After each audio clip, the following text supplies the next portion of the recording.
Coucou tout le monde. Bon, voilà, comme promis, je vais vous faire cette vidéo pour vous raconter, pas forcément en détail, mais vous raconter un petit peu ce qui s'est passé pour moi et ma grand-mère du coup.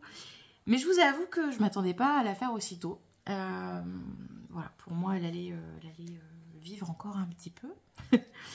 Donc, cette fois, je vous promets pas de ne pas pleurer, mais je vais essayer. Alors, déjà, merci pour vos messages si bienveillants et remplis d'amour. Enfin, vraiment, merci beaucoup. Enfin, vous êtes tout le temps adorables, c'est incroyable. Bref, merci. Voilà. Il y a le voisin qui passe les rotophiles au même moment. Bon, bref. J'espère que ça ne gênera pas sur le son. Donc, comme j'expliquais, donc ma grand-mère était pas forcément en bonne santé. Alors, comme j'avais expliqué dans l'autre vidéo, elle avait été en EHPAD pendant 10 jours et je vous avais raconté l'enfer de cet établissement. Enfin, voilà, j'ai perdu vraiment confiance en tous les établissements parce que pour le coup,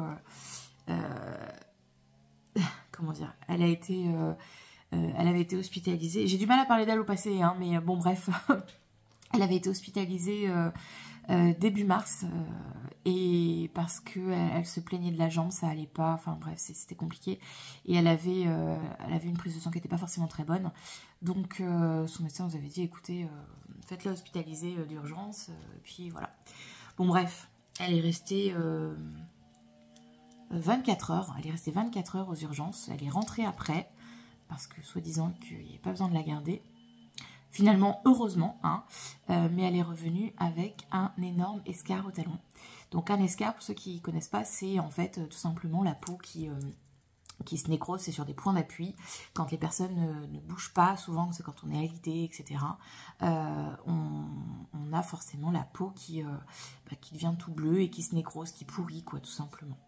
Ça fait très très mal et c'est pas beau à voir. Donc voilà. Au début, alors, je connais les escarres par mes études et tout, mais j'en ai jamais vu.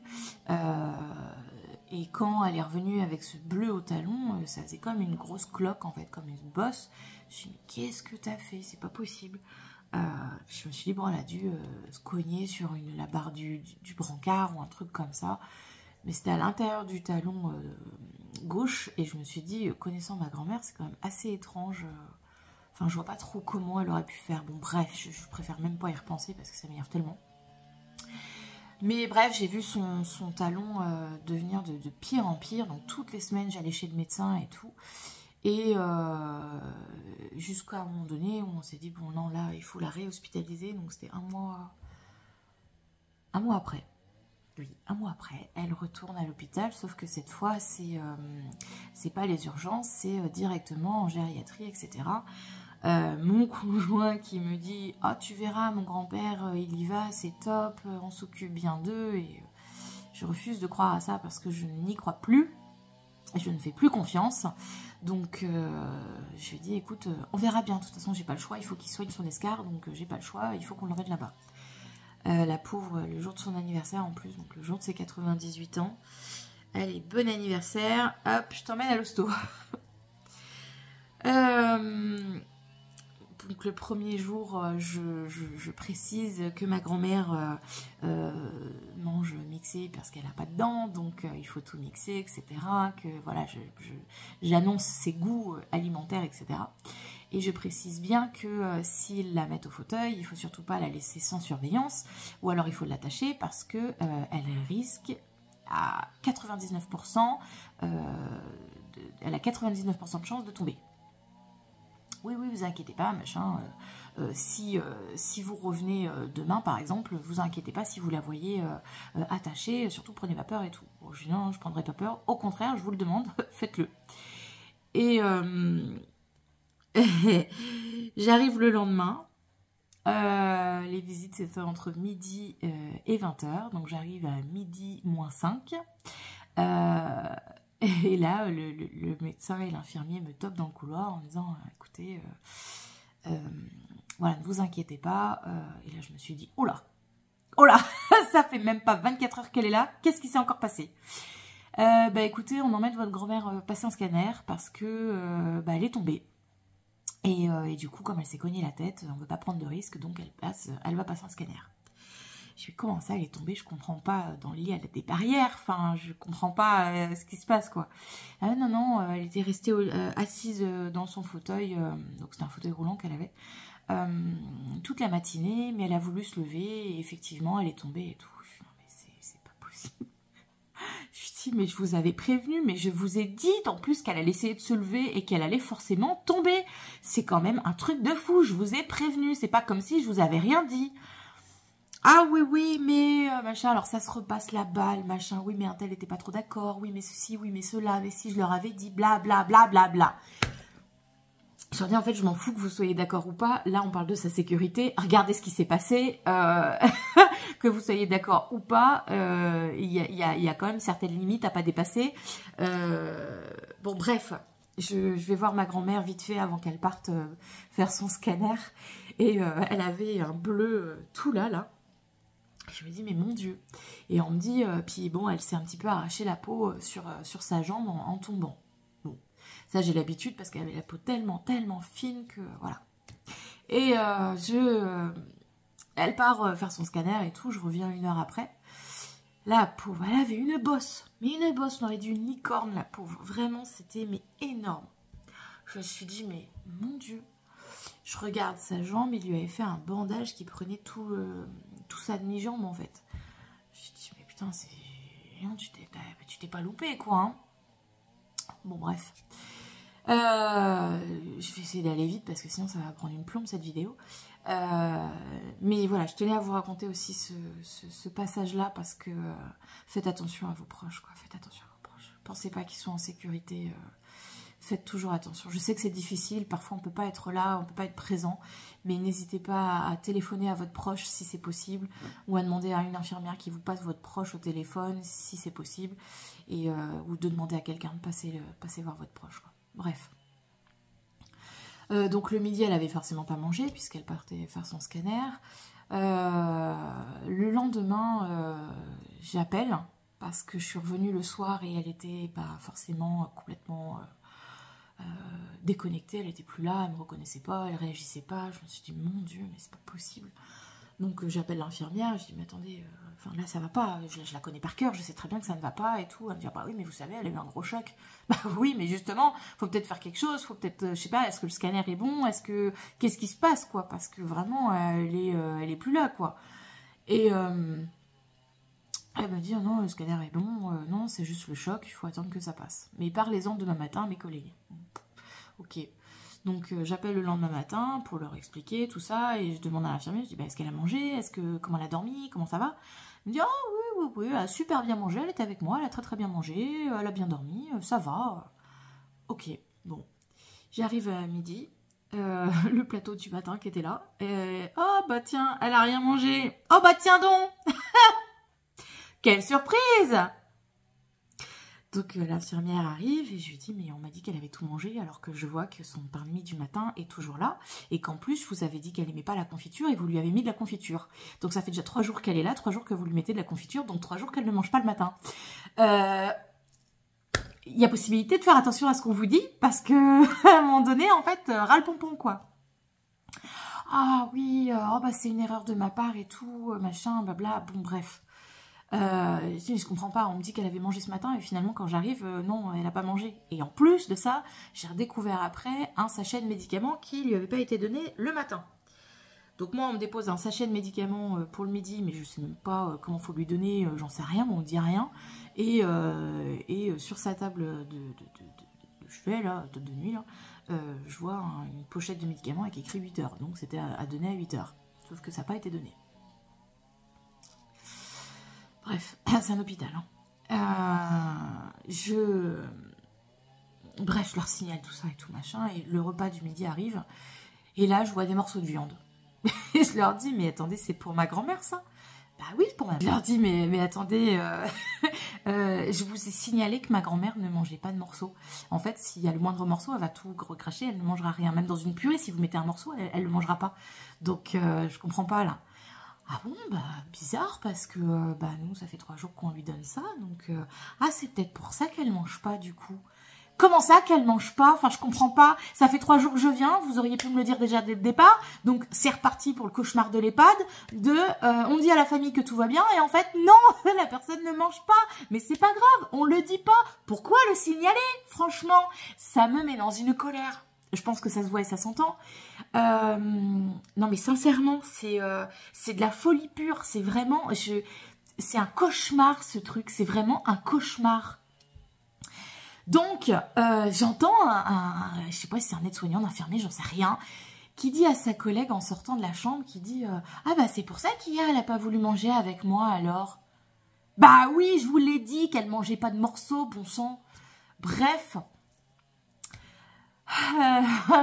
je lui donne, il me donne un repas mixé, enfin bref. Donc je repasse en fait à chaque repas, sauf le matin où je pouvais pas être là. Mais je repasse à chaque repas, le midi, le soir et tout. Et bref, les choses se règlent, je crois, le dimanche soir. Hein. Le dimanche soir, elle était rentrée le mardi hein, quand même. Hein. Le dimanche soir, elle a enfin eu un repas à elle. Bon, bah, elle voulait plus manger, puisque bah, du coup, elle avait pris l'habitude de plus manger. Donc, très affaiblie. Et donc, je dis au médecin, je dis, moi, il faut qu'elle sorte. Je dis là, le vendredi soir, je lui ai dit, je veux qu'elle sorte. Donc, il m'a dit, sur le week-end, c'est pas possible, mais on verra sur le début de la semaine si elle peut sortir. Ah, je vais vous débrouiller, hein. Mais moi, elle sort, elle reste pas là, elle va mourir si elle reste ici. Donc, moi, je veux qu'elle rentre. Donc, du coup, bon, je vous épargne les détails. Une infirmière m'appelle pour faire une hospitalisation à domicile. Je dis, oui, moi, je veux ça, il n'y a pas de souci. Elle reste chez elle, je suis là toute la journée, tout le temps, tous les jours. Mais elle sera chez elle et pas à l'hôpital. Donc, on me dit, ok, elle sortira jeudi. Ah non, non, elle reste pas jusqu'à jeudi. Demain, elle est dehors. Je dis, ah, c'est hors de question. Donc, avec un peu d'insistance, elle est sortie le lendemain. Alors là, c'est si vous pouvez faire une hospitalisation à domicile pour vos proches, c'est beaucoup mieux. Alors, ça demande beaucoup de temps et d'investissement parce que bah, c'est difficile. Mais pour votre proche, c'est beaucoup mieux. En tout cas, s'il est en fin de vie, franchement, si vous pouvez vous en occuper et si vous souhaitez le faire, voilà, bon bref. Donc l'HAD, c'est-à-dire l'hospitalisation à domicile, c'est des infirmières qui viennent tous les jours, des aides-soignantes qui viennent aussi aider, etc. Le lendemain, quand une infirmière est venue pour faire les pansements de ma grand-mère, donc là j'étais présente dans la chambre, et là je vois sa jambe, on m'avait dit, chut, Léo, on m'avait dit, elle s'est juste arraché un bout de peau. Non, elle s'est pas arraché un bout de peau, elle s'est ouvert la jambe en deux. C'est pas juste un bout de peau, hein. Enfin, c'était mais vraiment une blessure sur ça de sa jambe, et c'était vraiment ouvert, quoi. Enfin, on voyait pratiquement l'os, quoi. Donc, non, c'est pas juste un bout de peau. Faites attention à vos proches. Maintenant que j'ai cette expérience, je peux vous assurer que quand il arrivera quelque chose à l'un de mes proches, il n'y aura plus de confiance. Hein. Terminé. Je sais pas comment elle est tombée de son fauteuil, hein, mais elle a dû galérer pour se lever. Et elle a dû faire ça pendant longtemps parce que pour tomber et se prendre le mur comme elle l'a pris, franchement... Eh ben je vous remercie pas là-bas. Hein. Bref. Donc elle rentre à la maison. Et peut-être 2 semaines après, donc tous les jours il y avait des soins et tout. Je la levais encore un petit peu pour qu'elle mange, tout ça. Et arrive un samedi, je la vois dans un état pas possible. Enfin bref, je ne vais pas aller dans les détails. Et j'arrive plus à la faire manger, elle n'arrive plus à déglutir, elle n'arrive plus à boire, elle n'arrive plus à rien du tout. Et du coup, je décide d'aller lui acheter de l'eau gélifiée. Parce que même si je l'avais demandé depuis longtemps déjà qu'on lui donne de l'eau gélifiée, on m'avait donné juste de la poudre épaississante à mettre dans l'eau. J'avoue, ma pauvre grand-mère, c'était pas forcément terrible à boire. Hein. Et du coup, l'eau gélifiée, c'est en fait en petits pots et on donne ça à la cuillère. Hein. Et en fait, le soir, je n'arrivais pas, enfin elle le gardait dans la bouche, elle n'arrivait pas à l'avaler. Donc impossible de lui donner ses médicaments, impossible de lui donner à manger, même juste un complément alimentaire, elle voulait pas le prendre, enfin bon. Déjà le vendredi soir, son médecin traitant, enfin le remplaçant de son médecin traitant m'avait téléphoné pour me dire, écoutez, vous savez, elle est très fragile, faut vous y attendre, quoi, faut vous y préparer parce que c'est peut-être une question de jour, quoi. Je dis putain, c'est pas possible, quoi. Bon. Et donc le samedi, enfin du coup le dimanche matin, quand l'infirmière est venue le matin, je dis écoutez, j'ai pas réussi à lui donner ses médicaments, j'ai pas réussi à la faire manger, j'ai pas réussi à la faire boire, j'y arrive pas, je sais pas comment faire. Alors du coup, elle me prépare un peu, quoi, elle me dit vous savez, c'est la fin, quoi.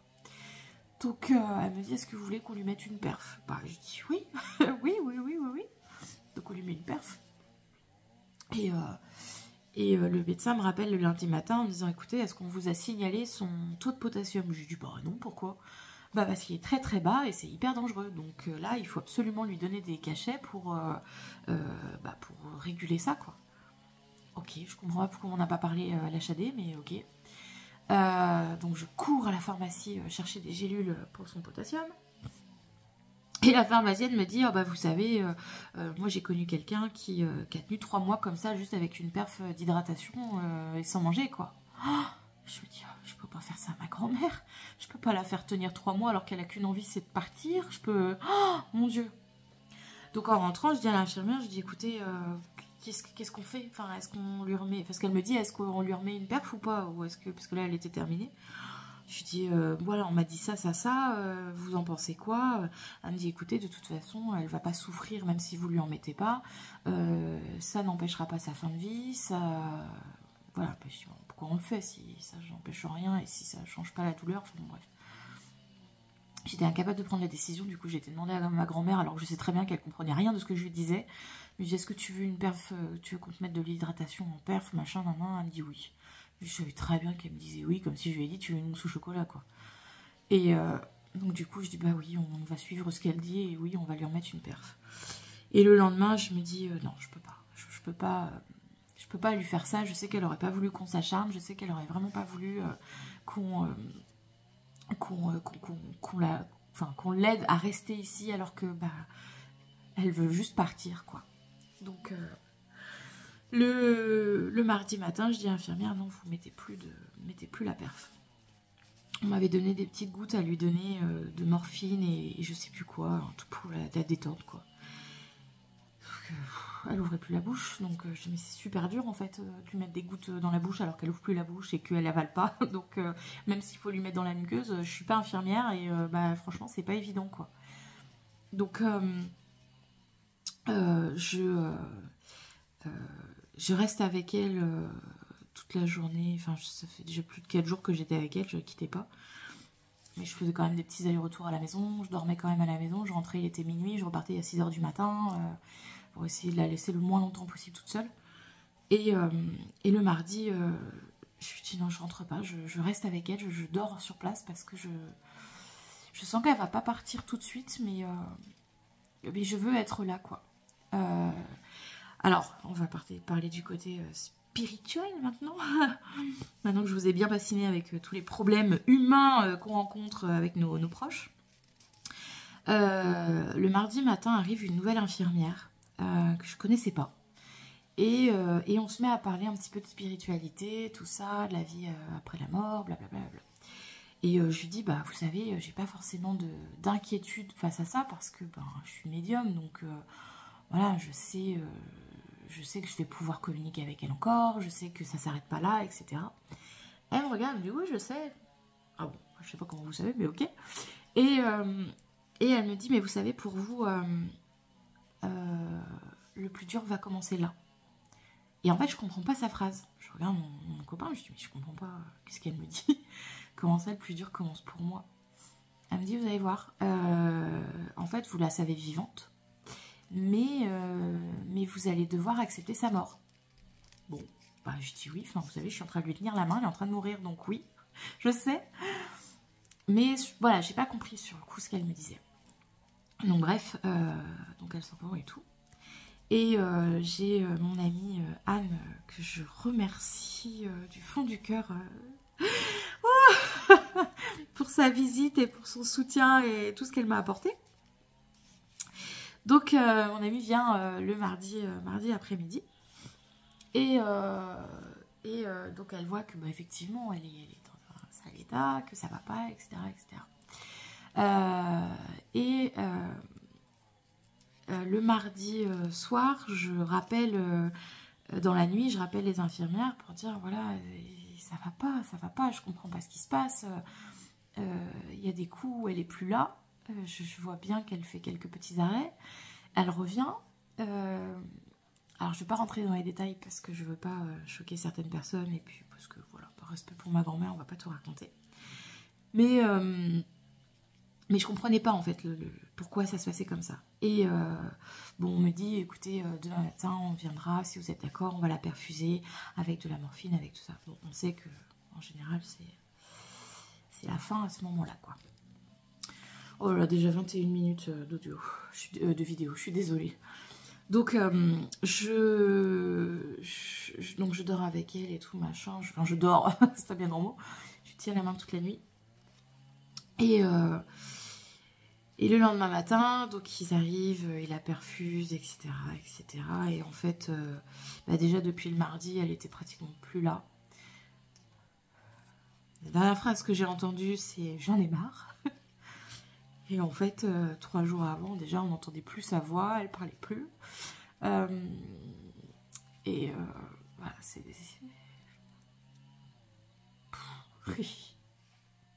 pas facile. Alors, si je fais cette vidéo, c'est aussi pour vous montrer que c'est pas parce qu'on est médium que c'est plus facile. Même, je dirais même que c'est pire. Être médium, purée, ça aide pas. Ça aide pas du tout. Donc arrive ce fameux mercredi. J'avais dit à mon conjoint, je lui ai dit écoute, elle va partir mercredi. On était lundi. Je lui ai dit à partir mercredi. Je sais pas pourquoi, mais mercredi 22h. Et bref, donc arrive le mercredi. Mercredi matin, donc perfusion, blabla, excusez-moi, je me perds un peu. Et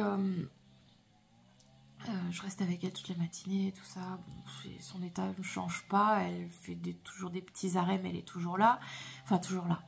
Là, sans être là.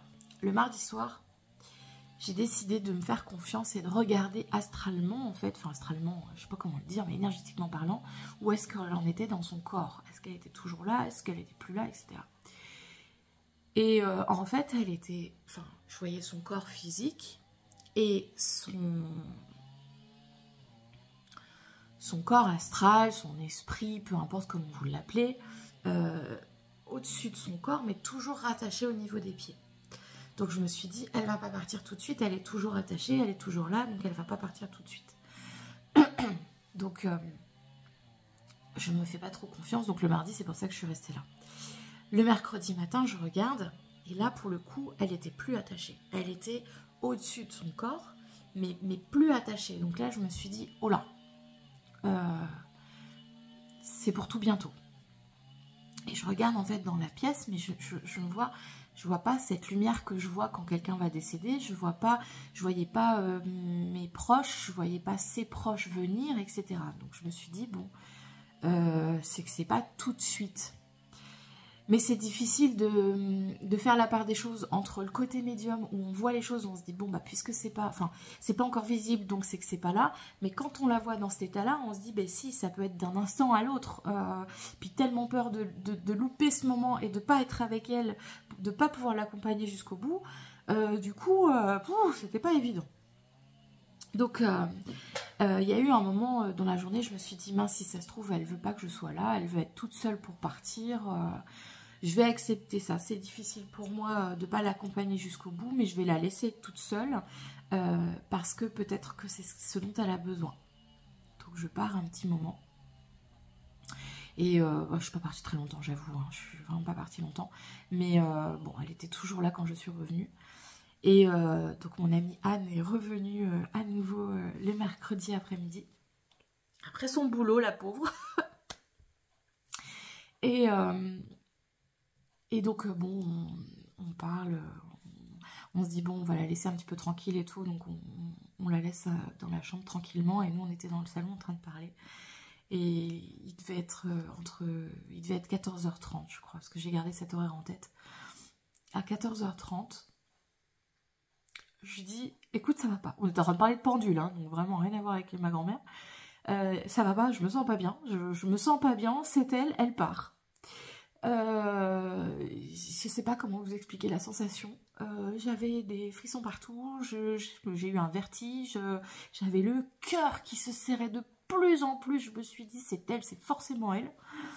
Donc, je cours dans la chambre et en fait, elle était en arrêt cardiaque, quoi. Elle était en train de partir. Et moi, comme une bête que je suis, j'avais à cœur de lui chanter une chanson qu'on chantait toutes les deux.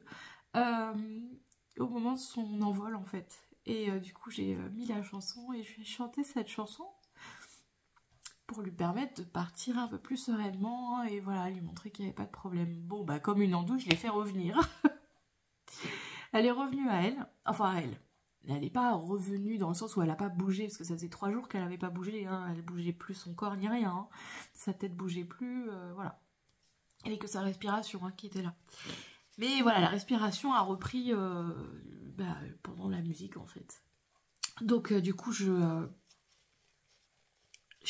m'excuse, hein, forcément. Je voulais pas la faire revenir, je voulais juste l'accompagner et voilà, qu'elle entende une dernière fois cette chanson avec ses oreilles humaines. Et en fait, ce qui a été le plus dur, c'est que je vois son corps qui part, en fait. Hein. Je rentre pas dans les détails, mais bon, voilà, certains d'entre vous comprendront.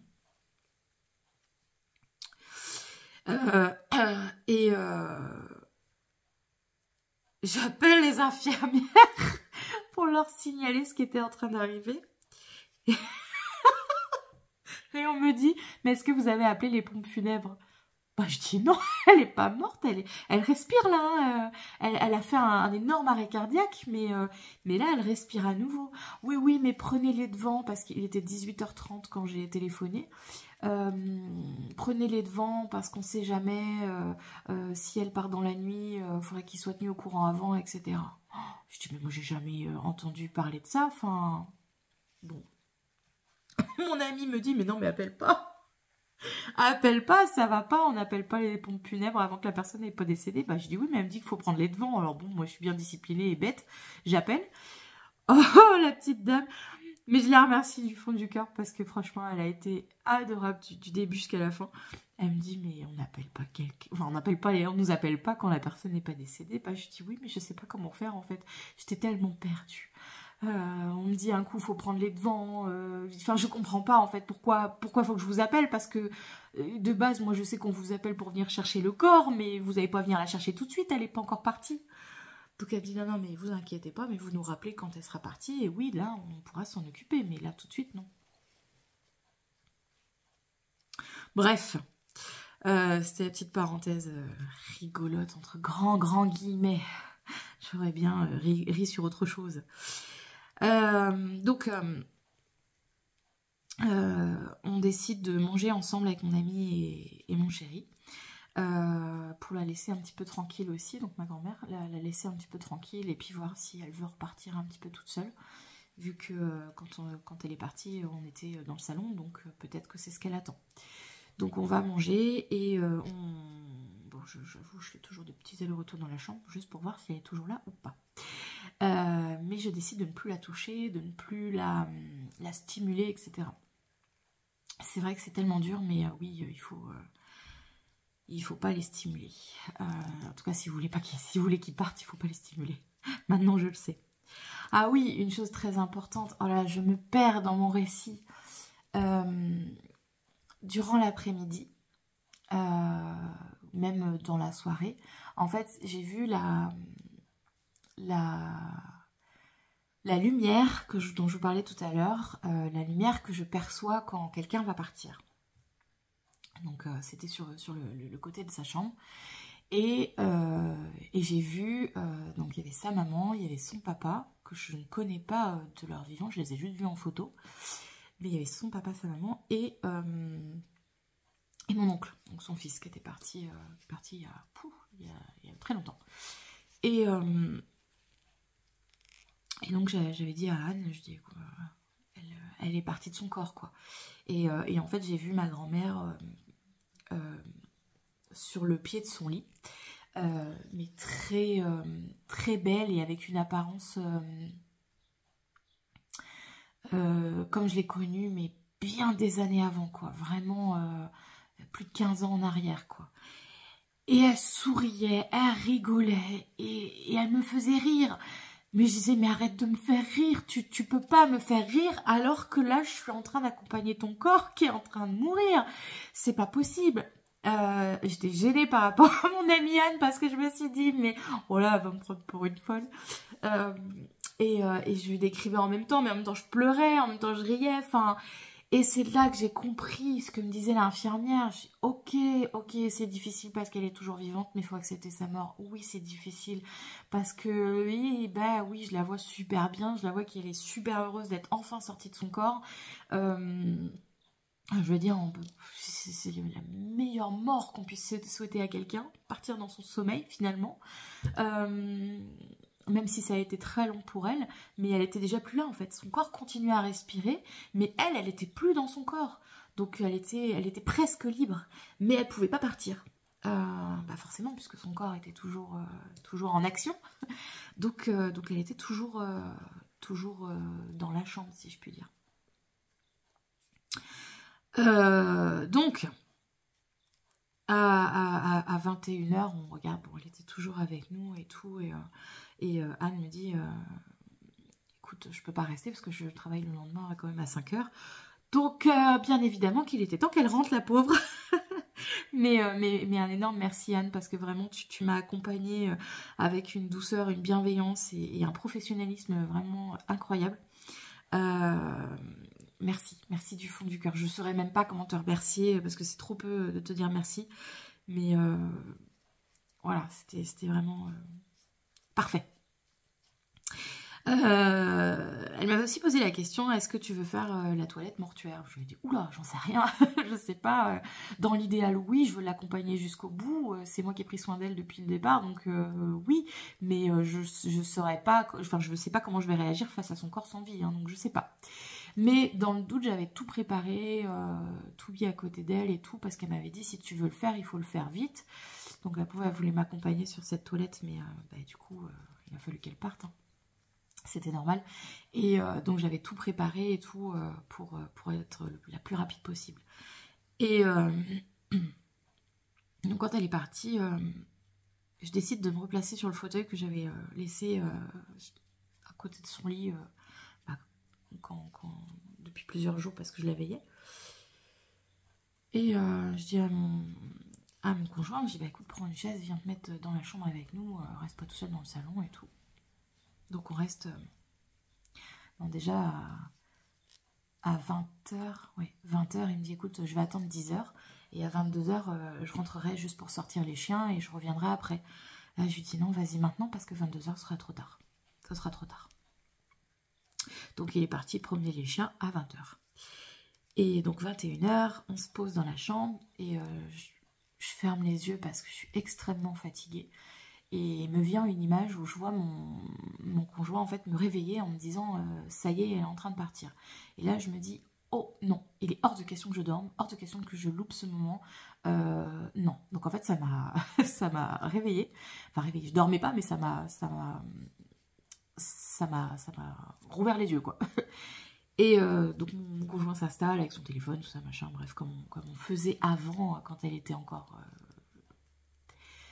je vais pas dire vivante puisqu'elle n'était pas encore morte à ce moment-là, mais quand elle était encore validée, qu'elle était dans son fauteuil à regarder la télé, que je regardais la télé avec elle et que mon chéri est en train de jouer sur son téléphone et tout.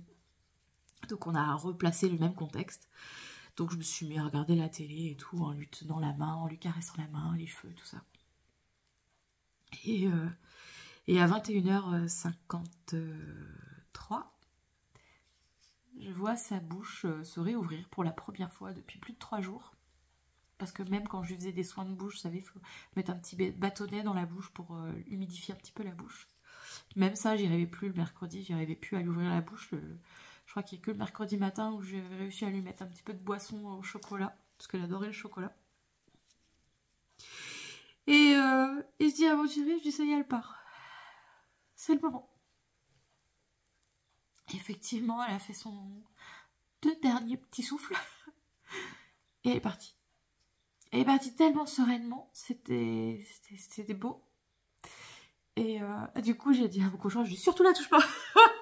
Ne la touche pas, laisse-la partir. Laisse-la partir, ne la stimule plus. On va pas faire la même erreur. Hein. Et là, je la voyais plus dans la chambre en fait. Donc je savais qu'elle était déjà partie et que c'était le moment. Donc là, on prie pour elle.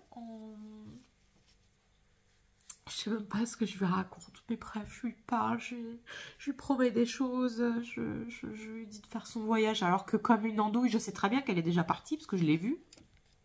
Mais voilà, c'est plus fort que moi, je lui dis, allez, pars vers la lumière, etc. Tu verras, machin. Enfin bref, je lui parle, alors que je sais très bien qu'elle est partie. Et là, je dis à mon conjoint, écoute, sors, je vais lui faire la toilette. Je peux pas la laisser comme ça. Bon, alors forcément, le corps qui sent pas bon. Une odeur envahit la chambre, mazette. Franchement, et ceux qui travaillent dans les pompes funèbres, vous avez vraiment du courage, hein, parce que, waouh, j'imagine même pas quand vous retrouvez un corps, peut-être 2-3 jours, vers une semaine après, hein, mon Dieu. Vous êtes courageux. Moi qui voulais faire ce travail-là, finalement, je comprends pourquoi je ne l'ai pas fait. Donc, je lui fais sa toilette. Par contre, j'arrive pas à être toute seule. Je n'y arrive pas, donc j'appelle mon conjoint qui vient m'aider. Tout le corps, ça va. La tête, ça va pas. Elle avait la tête penchée, en fait, donc il a fallu que je lui redresse la tête pour lui passer sa robe. Oh, là, ça va pas du tout. En fait, j'ai pris conscience qu'elle était partie. Parce que sa jambe est tombée, en fait. J'étais en train de la... Et je tenais sa jambe pour ramasser la serviette et tout ce que j'avais posé par terre au sol pour pouvoir la laver et tout. Et j'ai lâché sa jambe, mais par réflexe, parce qu'avant, elle tenait sa jambe. Et là, je fais, bah oui, il n'y a plus personne pour tenir sa jambe. Donc, je m'excuse auprès de ma grand-mère, mon conjoint qui me dit, bon, tu sais, elle sent plus rien. Bah, je dis, oui, mais bon, c'est pour une raison, pour l'abîmer, quoi. Et elle était tellement molle. J'ai galéré à lui mettre ses bras. Pire qu'un bébé, hein.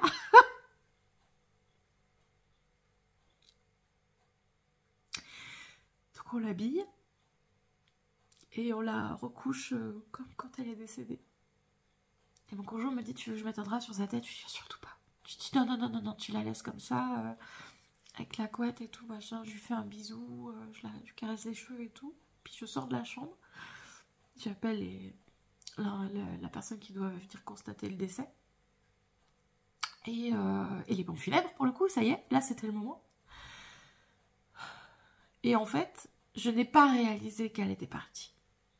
Malgré que j'ai vu ma grand-mère partir dans la lumière, malgré que j'ai vu son dernier souffle, malgré que j'ai vu son corps sans vie, je n'ai pas réalisé qu'elle était partie. Et quand ils l'ont ramenée, donc je la sentais plus, hein, elle n'était plus du tout avec nous, il y avait plus, enfin voilà, elle était vraiment plus sur notre plan. Quand elle est partie avec les pompes funèbres dans le corbillard, ça m'a fait vraiment bizarre de la voir recouverte en fait de son drap là. Et c'est là que j'ai compris, je me suis dit, en fait, donc elle est partie, quoi. Et bon, le petit couac, c'est que normalement, on a besoin qu'on entende, bah, votre proche est décédé. Et moi, on me l'a pas dit. On m'a pas dit, oui, elle est décédée, etc. Et c'est vrai que j'ai eu cette question en tête de me dire, bah tiens, faut que je demande si vraiment elle est partie. Est-ce que vraiment elle est partie? Parce que bon, c'est bête, hein, mais des fois, on a le cerveau qui réfléchit pas. Mais j'ai pas posé la question. C'est quand je l'ai vu remplir les papiers, je me suis dit, bah... Donc c'est vrai. Donc c'est réel. Ok. Et donc, bon, s'ensuit l'annonce à ma maman. Oh, je crois que ça a été le moment le plus angoissant de toute ma vie. Bref, on passe tous les détails. On on fait tous les papiers, tous les rendez-vous, le pompe funèbre. Je m'attendais à ressentir ma grand-mère quand on allait au moins choisir son cercueil et tout, mais même pas. C'est tellement typique d'elle-même, où je m'en foutisse de tout. Donc bon, bah débrouillez-vous, choisissez ce que vous voulez. Et bref, les pompes funèbres nous annoncent qu'on peut voir son corps, mais qu'à partir du lundi en fait. Je suis bon, d'accord, mise en bien le mercredi, donc une semaine après son départ. Ok, donc je décide d'aller la voir. Ça faisait 4-5 jours que je ne l'avais pas vue, du coup. Et quand je suis rentrée dans le salon funéraire, comme ils appellent ça, alors là, je me suis pris une claque. Mais une claque monumentale. J'ai paniqué. Là, j'ai réalisé qu'elle était morte. Et c'est que à ce moment-là que j'ai réalisé. Faut le faire quand même. Hein.